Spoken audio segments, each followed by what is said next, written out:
हुई है अब माने ऐसा कहाती है हम जब धान लगवावे हमरे गोड़े में चाहता लगी जाएगी। अरे ये बहिनी ऐसा कैसे कहाती है। अरे चलती थोड़ा देर लागी लगवाई लेती अपन धनवा। हां नहीं तो आया भौजी हम नहीं जानते चाहे जान नहीं है चाहे ना जान इकुला हम नहीं जानते इकुला भैया जाने। हां नहीं तो हमें जाए पढ़े हम जाती पढ़े। हां नहीं तो बोलाई ली हमारा कपड़ा अपना कुछ भीज गया ही मैं इतना देर खड़े भय में। हां अरे हां बोले फूल है कमलाई जाबू इतनी देर में कमलाई गए ससुरे जाबू तब पता लागी। हां चलो खई बहिनी ललकी बनाई ले बार पढ़े के लिए आई ले।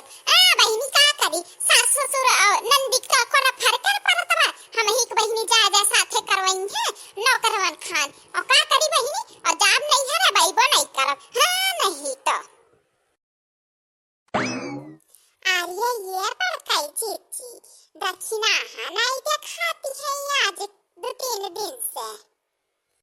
अरे चटकीला बहिनी तू नहीं जानती हो गईली है दक्षिणा नहीं है रे बहिनी पंचमी करे गए है सावन मनावे गई है नहीं हरे हो। हरिया चीची तबे तो या सैतिया मोहल्ला बड़ा सुन लागत बा केहू आवत नहीं ना खबरिया देवे आजकल तबे हम सोची कि काहे नहीं केहू देखात बा।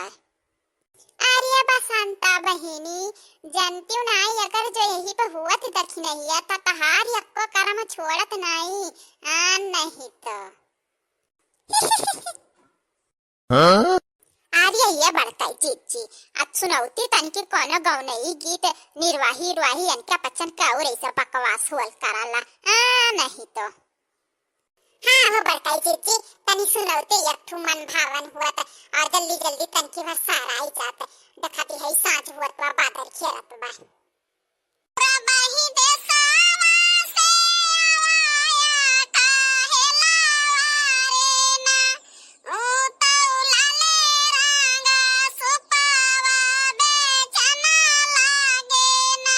प्रभाही देसावा से आया काहे लावा रे ना ओ तौला ले रंगा सुपावा बेचना लागे ना।